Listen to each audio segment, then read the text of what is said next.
안녕하십니까. 창안방병원의 차창민 원장입니다. 오늘은 소아과 질환 중에서도 부모님이 가장 당혹스러워하는 증상인 틱에 대해서 알아보도록 하겠습니다.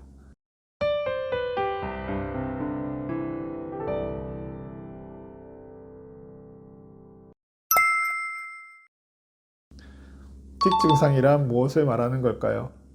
틱이란 스트레스 상황이나 불편한 상황을 벗어나기 위해 본인의 의사와 관계없이 뇌가 저절로 근육을 움직이거나 소리를 내는 증상을 말합니다.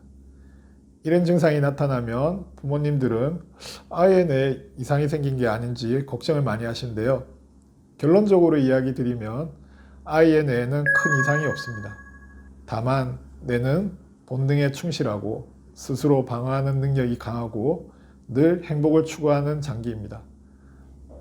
그런데 아이가 불편한 스트레스 상황이 되면 뇌는 이런 자극에서 벗어나려는 방어 기제를 작동하게 되는데 그런 과정에서 나타날 수 있는 것이 틱입니다. 흔히 긴장하거나 어색하면 멋쩍게 뒷머리를 끌적거리거나 손톱을 물어뜯는 행위 같은 것도 내가 어색하고 불편한 상황을 벗어나기 위한 것입니다. 이와 마찬가지로 근육의 짧고 연속적인 긴축 반응을 자주 유발하여 불편한 상황에서 안정감을 얻으려고 하는 것이 틱입니다. 대표적인 틱 증상은 고개를 격하게 하거나 눈을 깜빡거리거나 코를 찡긋거리는 등의 증상이 나타납니다. 아무래도 눈을 깜빡거리거나 코를 찡그리는 증상 때문에 비염이랑 혼동하는 경우가 많습니다. 그럼 비염과 틱 증상은 어떻게 구분할까요? 비염은 주로 환경 변화에 민감하게 반응하는 경우가 많습니다. 갑자기 찬바람을 쐬거나 찬 음식을 먹었거나 혹은 먼지가 많은 곳에 가거나 알러지를 유발하는 물질, 예를 들어 동물의 털이나 진드기 등에 노출이 되었거나 할 때 나타나는 경우는 비염일 확률이 높습니다. 특히 재채기, 콧물이 같이 동반한다면 더욱더 비염일 수 있습니다. 하지만 틱 증상은 환경 변화보다는 감정의 변화가 주된 요소로 작용합니다. 하기 싫은 일을 하거나 특히 학습 중에 나타나거나 꾸중을 듣거나 곤란한 상황에 처했을 때 남들과 경쟁하여 이기려고 할 때 잘 나타납니다. 이런 감정 변화에 의해 나타나면 틱으로 의심할 수 있습니다.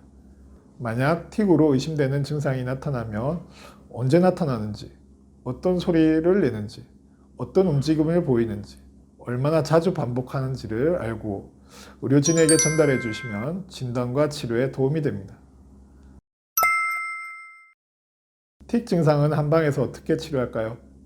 틱 증상이 나타나는 원인을 파악하여 그 원인을 제거함으로써 증상을 개선하는 치료를 합니다. 틱은 조기 치료일수록 예후가 좋습니다. 증상이 나타났을 때 빠르게 치료해 주실 필요가 있습니다. 그럼 아이에 따라 어떻게 치료하는지 구체적으로 알아보도록 하겠습니다. 한의학은 몸과 마음이 분리하여 보지 않습니다. 몸이 약하면 마음도 약해지고 반대로 마음이 약하면 몸도 약해집니다. 각 감정마다 해당하는 육체 장부를 강화하고 조절하여 심리 상태를 호전시키는 것이 한방치료의 목표입니다. 틱 증상 중에 첫 번째, 가만히 있지 못하고 집중을 못하면서 너무 부산하고 행동이 과한 경우가 있습니다. 이때는 심장이나 간에 열이 쌓여 조절 능력이 떨어져 증상이 발현됩니다. 둘째, 우울한 성향이 강한 경우에도 곧잘 나타납니다. 평소에 잘 울고 우울해하며 이유 없이 처지거나 기운이 없어서 학교 가기를 거부하는 경우가 많습니다. 이런 경우는 간이 약해져서 스트레스를 이기지 못할 때 생기는 틱 증상입니다. 셋째, 아이가 불안감을 잘 느끼는 경우, 매사에 잘 놀래고 작은 것에도 두려움을 보이는 경우가 있습니다. 이런 경우엔 심장과 담의 기운이 약해졌다고 봅니다. 전신의 기운을 잘 통하지 못해 울체가 된 경우로 몸속에 나쁜 노폐물인 담음이 쌓이고 심장과 담의 기운이 떨어져 틱이 발생합니다. 넷째, 주의력이 떨어지고 집중력이 약해서 학업 성취도가 떨어지는 경우입니다. 마음을 다스리는 심장과 기억을 담당하는 비장의 기능이 떨어져 틱 증상이 나타납니다. 몸이 허약해 조절 능력과 기억력이 떨어지는 경우로 볼 수 있습니다. 이렇듯 틱 증상의 원인은 다양하게 나타날 수 있으므로 의료진과 세밀한 상담이 필요합니다. 틱 증상이 나타나면 부모님들은 어떻게 하셔야 될까요? 우선 빨리 의료기관을 방문하여 상담을 받는 것이 좋습니다. 조기에 치료하면 거의 대다수가 좋아지는 질환입니다. 증상이 나타났을 때 빠르게 치료받는 것이 좋습니다.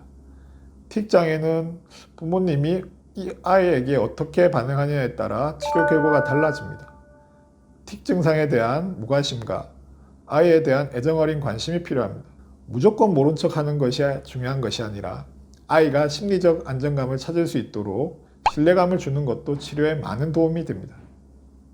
초기에 틱을 치료하지 않으면 별다른 상황이 아닌데도 증상이 나타나는 만성적인 틱 장애와 음석틱과 공작틱이 같이 나타나는 또래 장애 등으로 이어지기도 합니다. 뿐만 아니라 틱 장애는 강박장애, 불안, 우울증, 과잉행동장애 등의 다른 질환들과 동반하는 경우가 많습니다. 이런 질환들은 아이의 학습뿐만 아니라 정신건강, 나아가서는 육체건강까지도 종을 먹게 됩니다. 다시 한번 이야기 드리면 틱 증상은 아이의 의도적인 행동이 아닌 내가 저절로 증상을 발현시키는 질환이고 아이의 의지로 치료가 되는 것도 아니라는 것을 기억해 주시기 바랍니다. 오늘은 틱 증상에 대해 알아보았습니다. 아무쪼록 조금이나마 도움이 되셨으면 좋겠습니다. 감사합니다.